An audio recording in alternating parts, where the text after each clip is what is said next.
mundo, pag sinabing ikaw ay nagtatrabaho o naglilingkod, kailangan meron kapalit.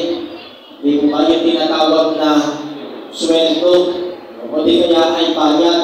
Kapag tayo ay may trabaho, nararapat lamang na merong kapalit na sweldo. Pero kapag sa Diyos tayo naglilingkod, wala tayong dapat asahan na sweldo. Pero hindi tayo dapat mag-alala. Dahil higit pa sa sweldo ang ibinibigay sa atin ng Lord sa atin.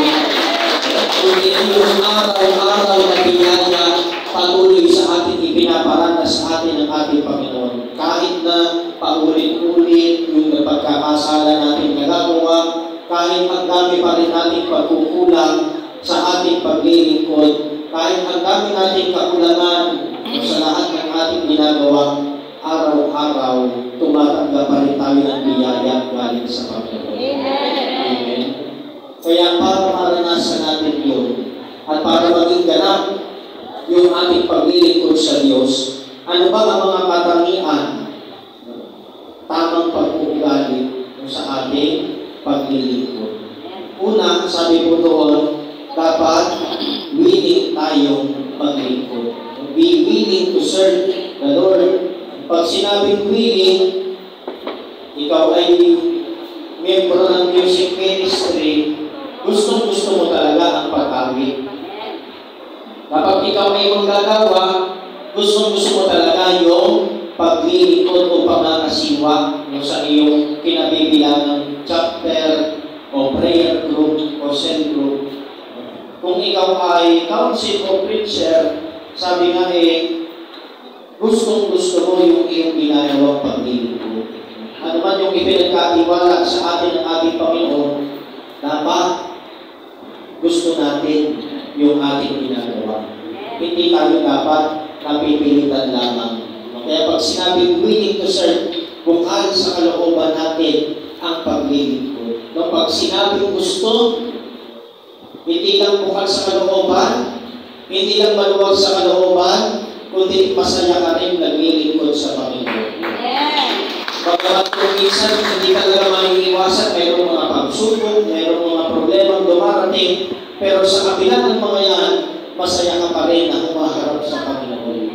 Pagkakat kung minsan ay may kahilingan talaga tayong, minsan pag tumutulog tayo, talagang nandyan yung pagluha, nandyan yung bigat ng damdamin, pero pag ikaw na may sumusunod, tuwang-tuwa ka dahil isang napakalaking pribilehiyo na ikaw ay tinawag ng Diyos. Yan, habang na kung discipleship po, itong ating tema, actually, ibinahagi ito ni Brother Tem sa amin dahil sa yung gospel presenter. Sabi ko sa kanya, Brother, yan na lang ang gawin nating tema dahil tamang-tama naman sa unang buwan ng taon ng 2024, pasok na pasok sa baka. Di mo ba? Na yung ating paglilingkod ay talagang i-recall natin na lahat tayo hindi inilagay lang sa pwesto, hindi lang tayo pinili, hindi lang tayo pinili, yung iba pinilit pa. Pero ngayon, sabi nga, dapat alam mo yung iyong paglilingkod ay hindi dahil sa iyong kapwa, hindi dahil sa mga taong tumawag sa iyo, pero first and foremost, ang Diyos ang tumawag sa atin.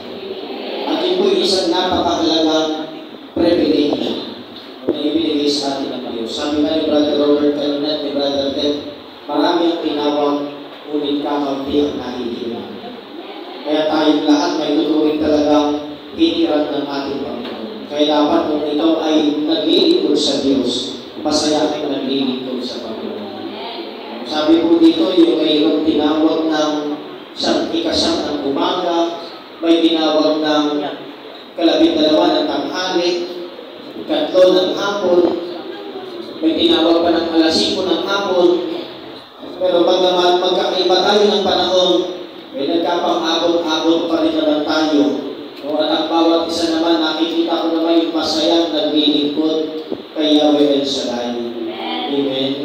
Sabi nga, kahit na magkakaiba ng panahon, basta nagtutulong-tulong at nagiging maganda sa isa't isa, nagiging maganda ang relasyon sa isa't isa. Sabi ngayon, walang samahan ng loob dahil ang lahat naman ng ginagawa natin ay para kay Yahweh El Shaddai. Amen. No, dito po sa ating nabasa, sabi nga, tinanong ng Panginoon, hindi po sa pilitan. Kung gusto mo bang magtrabaho sa aking umasan, wala kang ginagawa, magtrabaho ka sa aking umasan. At kusang loob silang sumama sa Diyos. Kusang loob silang sumama sa Panginoon. Pero pagdating ng huli, sabi nga, lahat naman ay mayroong tinanggap. Kaya lang doon nagkakaproblema. Tinitignan yung biyaya ng iba. Kaya ang ikalawang katangian o tamang pag-uugali sa paglilingkod, sabi nga po, huwag natin susukatin yung ating sarili sa ating kapwa. Huwag natin susukatin, lalo na ang biyaya na natatanggap. Kung malaki ang biyaya na natatanggap ng iyong kapwa, huwag mo pong ikumpara sa iyong biyaya na natatanggap. Dahil unang-una, magkakaiba rin po tayo ng mga kakayahan, magkakaiba rin tayo ng mga pinapagdaanan, magkakaiba rin ng mga nararating sa buhay. Kaya kung ano man yung biyaya na mayroon ka at natatanggap galing sa Diyos, sabi nga magpasalamat ka sa Kanya. Minsan, imbis na tayo makapagpasalamat, tayo ay ang dami pang sinasabi. Lord, bakit ganito?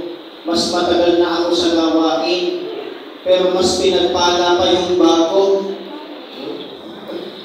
Alam niyo po, nung kami ay baguhan, first graduates po kami ng College of Divine Wisdom. Yung pagkatayo ng eskwelahan doon sa Ambel, kami po yung mga unang-unang pumasok. At nung mga bandang pag-graduate na kami, yan si Brother Robert naging kaklase ko. Pero hindi siya nakasabay sa amin sa graduation. Sapagkat sumunod na taon, sila naman ang graduate. Pero sa kabila ng yan, sabi nga maraming mga preacher, maraming mga manggagawa, hindi namin lubos maunawaan kung bakit yung iba ay may naririnig kami mga negatibo, merong inggit dahil